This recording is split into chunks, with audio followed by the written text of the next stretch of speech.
What the heck is up with NFL players refusing to play? On Thursday night during the 49ers-Rams game, 49ers linebacker Devondre Campbell refused to go into the game in the third quarter in a very contentious game, a game that almost cost the 49ers their playoff hopes. Now, for a little bit of background on the situation, Campbell signed a $5 million one-year contract with San Francisco in March. This came on the coattails of starting linebacker Dre Greenlaw getting injured at the Super Bowl. He tore his left Achilles tendon. Now, Campbell had started 12 of the first 13 games of the season and had played 90% of the defensive snaps for the 49ers. Dre Greenlaw, on the other hand, his first game back was on Thursday night. So he started the first and second quarter, and in the third quarter, when he started to have some soreness in his left Achilles tendon, that is when they moved to put Campbell in, and Campbell refused. Campbell walked off the field with a towel draped over his head and went into the locker room before the end of the game. And Kyle Shanahan has not gotten any explanation from Campbell on why he did not play at this point. Kyle Shanahan said this: "Once I found out he wasn't playing, I moved to people that we could count on." Now, again, we have no idea what went on in Campbell's head on Thursday night. The weather was gross and rainy. I'm sure there were concerns for safety in the slick weather. And we also have no idea what he was shouldering mentally. But that 100% does not excuse his lack of communication and behavior. Now, head coach Kyle Shanahan is fully ready to move on from Campbell. He said this in a post-game press conference: "We're working through the semantics of exactly how to deal with it, but you guys heard from me last night. You guys heard from our players. His actions from the game is not just something you can do to your team or your teammates and still expect to be part of the team. So we're working through exactly the semantics of it right now, but we will handle the situation appropriately."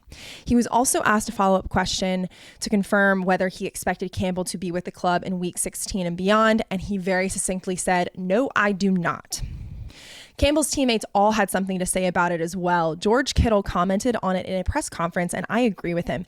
"I'm a leader on the team, and that if that is something that is being a distraction on the sideline, I would have loved to voice my own opinion in the moment. And we're past that moment. So it doesn't matter what I wish I could have said or wish I could have done, but I don't like distractions on the sideline. I think it's ignorant. I think it's just dumb. It's just stupid, and it's very immature. I don't see how you could do something like that to your team. It's one person making a selfish decision. I've never been around anybody that's ever done that, and I hope I'm never around anybody that does that again." Cornerback Travarius Ward also chimed in, and this is what he said: "He's a professional. He's been playing for a long time. If he didn't want to play, he shouldn't have dressed out. He could have told them before the game. So I feel like that was selfish. It definitely hurt the team. Dre went down, and we needed a linebacker. For him to do that, that's sucker stuff in my opinion, and he's probably going to get cut soon." Now, Campbell was not the only player to do this month, which is a little bit sad to say, but Ravens wide receiver Deontay Johnson also refused to play at the Ravens-Eagles game at the beginning of the month, and on December 4th, the organization decided that they would be suspending him because of it. It is speculated that both players decided not to play due to pride-related reasons and feeling like their teams have not taken advantage of their abilities and given them playing time that they believe that they're worth. Either way, my opinion is that they look like babies. Like, you are playing NFL football. You get to play at the highest level of your sport. There are millions of people out there that would want to be in your shoes, and not taking advantage of the opportunities that are in front of you, you just look like a baby. And honestly, if I was in their shoes, I would have taken the opportunity, regardless of whether I was happy with the coach or, how I had been treated. I would have taken it as an opportunity to prove that person wrong and show them why they were wrong about me and why they, should have given me an opportunity in the first place. And ultimately, this is a job. When you don't do your job in any other field, you get fired. What is, so different about the NFL that shouldn't happen? Either way, really, really bad moves on both of these players' parts, and now their future NFL careers hang in the balance. Okay, now let's move on to baseball, because there have been a ton of MLB offseason moves going on right now. The biggest of which, Juan Soto signed a 15-year, $765 million deal with the Mets. Now, he was reportedly in talks with the Red Sox, Yankees, Dodgers, and Blue Jays.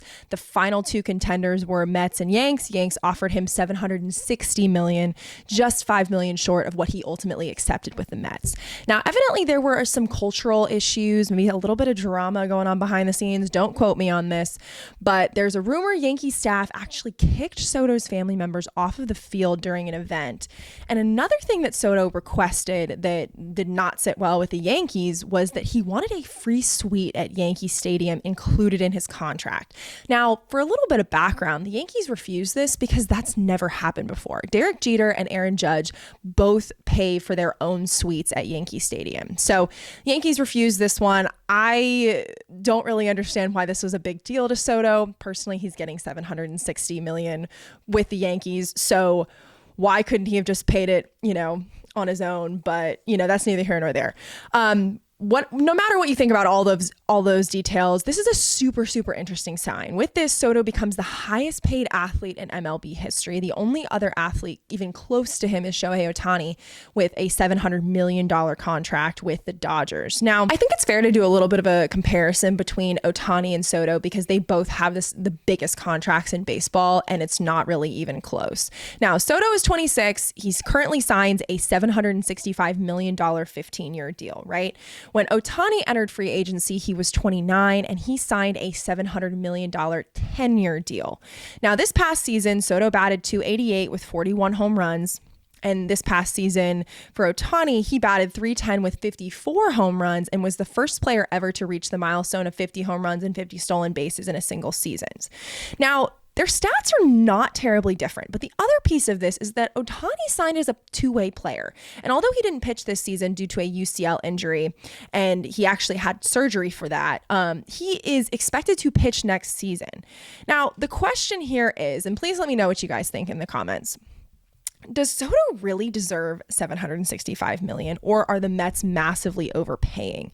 Personally, I'm leaning towards overpaying. He's not a two-way player like Shohei Ohtani, and he's an average outfielder at best. He actually made quite a few costly errors for the Yankees this last season. But I think the main takeaway from this whole situation is that age is everything in terms of free agency. Soto was 26 versus Ohtani being 29, and that amounted to $65 million more in that contract. So anyways, let me know what you guys think. This is definitely a very, very interesting sign. We'll see if it was worth it because the Mets blew a lot of money on Soto. They have some other issues that they're going to need to deal with. Pete Alonso, are they going to be re-signing him? But we'll see kind of what happens in the coming weeks. For the Dodgers and the Red Sox, I'm really, really relieved that they weren't throwing money at Soto. My personal opinion is that both of these teams need to spend more money on beefing up their bullpens. The Red Sox have already started. We're about to get into that. And so have the Dodgers, actually. They already signed Blake Snell, and we'll talk a little bit more about Snell later. Now, not throwing $760 million towards Soto actually worked out really, really well for the Yankees because they ended up signing a $218 million 8-year contract with left-hand pitcher Max Fried. And this deal is significant. It includes no deferrals or opt-outs and is the richest contract ever given to a left-hand pitcher in history and the fourth largest overall in history. Now, Fried was previously with the Braves, and he will join Yankees ace Garrett Cole in that starting rotation. He had an average .281 ERA for his last 5 years in Atlanta and is a two-time All-Star. The good news here is that by not blowing all their money on Soto, the Yanks were able to pick up Max Fried and hopefully round out the rest of their lineup with some other standouts. They reportedly have their eyes on trades for Cardinals third baseman Nolan Arenado, Cubs center fielder Cody Bellinger. We'll talk more about that in a little bit. And are also going after free agent first baseman Christian Walker and reliever Tanner Scott. Now, moving on to the biggest trade deal of this offseason, Garrett Crochet to the Red Sox. Now, Garrett Crochet went to the Red Sox for 4 of the Red Sox's top prospects. Number 1, catcher Kyle Teal, MLB top 125th prospect. Outfielder Braden Montgomery, Boston's 5th ranked prospect. Infielder Chase Meadroth, Boston's 11th ranked prospect. And then right-hand pitcher Wilkman Gonzalez, who is their 14th ranked prospect. Last season was Crochet's first season in the starting rotation with the White Sox after transitioning out of a reliever role. He pitched 146 innings last year with 209 strikeouts and only 33 walks, overall 3.58 ERA. This is a huge pickup for the Red Sox, who had the second worst ERA at 4.04 in the AL East last season, only ahead of the Blue Jays at 4.29. Now, another huge trade that happened this week. There's a lot going on, so just bear with me for a second. Kyle Tucker to the Cubs. This trade was speculated on earlier in the week at the MLB winter meetings, and the Astros did end up pulling the trigger on this one. So in exchange for Tucker, the Astros received infielder Isaac Paredes, right-hand pitcher Hayden Wesneski, and third baseman Cam Smith, who is the MLB Pipeline's number 73 overall prospect. Now, Tucker is 1 year away from reaching free agency, so the trade made sense from the Astros front. They were wanting to trade some value back into the organization before not being able to potentially meet the number that Tucker would be worth in a year.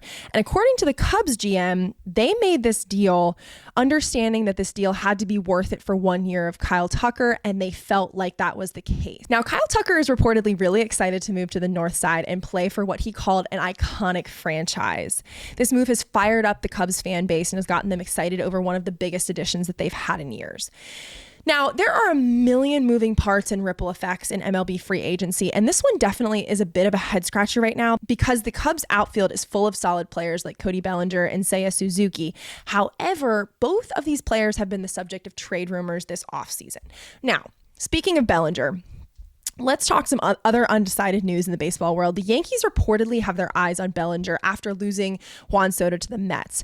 And in spite of saving $760 million on not signing Soto, a big piece of the issue for Bellinger is actually money. Evidently, the Yanks still want the Cubs to pick up 2 years and $52.5 million remaining in his contract, which includes a $25 million opt-out for 2026. And the sides are reportedly more than $10 million apart on an agreement. Now, there has been some discussion of including some infielders and pitchers in various proposals of the trades, but nothing has been finalized yet. Now, moving on to Alex Bregman, another big free agent still left on the market. All of these trades are having huge ripple effects as Kyle Tucker's departure from Houston meant that the Astros received third baseman Isaac Paredes, pitcher Hayden Wesneski, and third base prospect Cam Smith. And this signals to me that the Astros have most likely given up on re-signing Bregman. They offered him a 6-year, $156 million contract, but he reportedly wants more than $200 million, meaning his days in Houston are likely coming to an end. The Yankees are expected to aggressively pursue Bregman and move current third baseman Jazz Chisholm to second base. Back to Bellinger for a sec, though, just in terms of moves in the Yankees infield, Bellinger could also play first base. So if the Yankees do end up acquiring, historically an outfielder, Cody Bellinger, they could actually move him into first base. So no one quite knows how this is going to shake out, but the Yankees are going after both of these players pretty aggressively, reportedly. Now, let's talk Corbin Burnes for a second. Earlier this morning, it was reported that the Orioles are predicted to lose Burnes to the Red Sox. And this is not incredibly surprising, but will be devastating for the Orioles, who will then have to replace their ace. Kerry Miller of Bleacher Report predicted that the Burnes would stay in AL East and sign a $218.5 million deal with the Red Sox, nearly identical to the deal that Max Fried just signed with the Yankees. Now, this is interesting when you compare that number that Max Fried just signed with the Yankees for. At the beginning of free agency, the Orioles expressed interest in keeping Burnes and spending big on free agents in the offseason. But Fried's $218 million deal might have just set the market price for Burnes, as Burnes was widely considered the best pitcher in free agency before it started. Now, Burnes was only with Baltimore for one season. He posted a .292 ERA at the age of 30, and before that, he was with the Brewers for 4 seasons, posting a .294 ERA across all 4 of those seasons, had 125 starts, and won the 2021 Cy Young Award with Milwaukee. After seeing the deals that Blake Snell and Max Fried both signed, Baltimore might be realizing that Burnes is worth a little bit more than they're willing to pay. Either way, the Orioles are going to have to find some way to rebuild their pitching rotation and replace the hole that Burnes will inevitably create without compromising money that needs to go to their star players like Adley Rutschman and Gunnar Henderson. I will say this, though. This is a huge pickup for the Red Sox. Like I said earlier, they had the second worst overall ERA in the AL East last season and are aggressively going after some of the best pitchers in the league to fill their holes. There have been some other significant things that have gone on this week, particularly the MLB winter meetings. The Rule 5 draft happened this week, and some of the teams exercised that in a huge way. I think I'm going to make a whole nother video on that just because I thought that was so interesting and so cool.